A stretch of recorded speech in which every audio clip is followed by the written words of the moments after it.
एक गांव में एक किसान रहता था। उसका गांव के बाहर एक छोटा सा खेत था। एक बार फसल बोने के कुछ दिनों बाद उसके खेत में चिड़िया ने घोंसला बना लिया। कुछ समय बीता तो चिड़िया ने वहाँ 2 अंडे भी दे दिए। उन अंडों में से 2 छोटे छोटे बच्चे निकल आए। वे बड़े मज़े से उस खेत में अपना जीवन गुजारने लगे। कुछ महीनों बाद फसल कटाई का समय आया। गांव के सभी किसान अपने खेतों की फसल की कटाई में लग गए। अब चिड़िया और उसके बच्चों का खेत छोड़कर नए स्थान पर जाने का समय आ गया था। एक दिन खेत में चिड़िया के बच्चों ने किसान को यह कहते सुना कि कल मैं फसल कटाई के लिए अपने पड़ोसी से पूछूंगा और उसे खेत में भेजूंगा। यह सुनकर चिड़िया के बच्चे परेशान हो गए। उस समय चिड़िया कहीं गई हुई थी। वह जब वापस लौटी तो बच्चों ने उसे किसान की बात बताते हुए कहा, माँ, आज हमारा यहाँ अंतिम दिन है। आज रात में हमें दूसरे स्थान के लिए यहाँ से निकलना होगा। चिड़िया ने उत्तर दिया, इतनी जल्दी नहीं बच्चों, मुझे नहीं लगता कि कल खेत में फसल की कटाई होगी। चिड़िया की यह बात सही साबित हुई।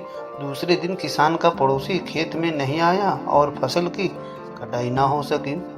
शाम को किसान खेत में आया और खेत को जैसे का तैसा देख बुदबुदाने लगा कि ये पड़ोसी तो नहीं आया। ऐसा करता हूँ, कल अपने किसी रिश्तेदार को भेज देता हूँ। चिड़िया के बच्चों ने फिर से किसान की बात सुन ली और परेशान हो गए। जब चिड़िया को उन्होंने ये बात बताई तो वह बोली, तुम लोग चिंता मत करो, आज रात हमें जाने की जरूरत नहीं। मुझे नहीं लगता कि किसान का रिश्तेदार आएगा। ठीक ऐसा ही हुआ और किसान का रिश्तेदार अगले दिन खेत नहीं पहुंचा। चिड़िया के बच्चे हैरान थे कि उनकी माँ की हर बात सही हो रही है। अगली शाम किसान जब खेत आया तो खेत की वही स्थिति देख कर बुदबुदाने लगा कि ये लोग तो कहने के बाद भी कटाई के लिए आते नहीं हैं। कल मैं खुद आकर फसल की कटाई शुरू करूंगा। चिड़िया के बच्चों ने किसान की ये बात सुन ली।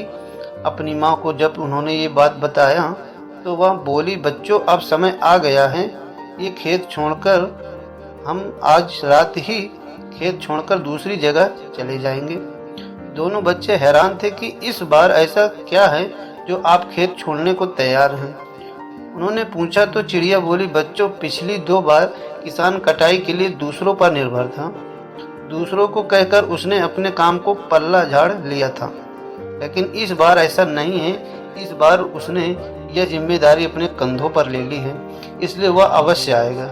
उसी रात चिड़िया और उसके बच्चे उस खेत से उड़कर कहीं और चले गए।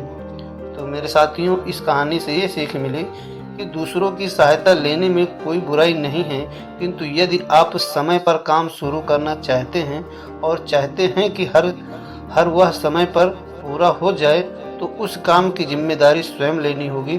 दूसरे की मदद उसी की करते हैं जो अपनी मदद करता है। धन्यवाद।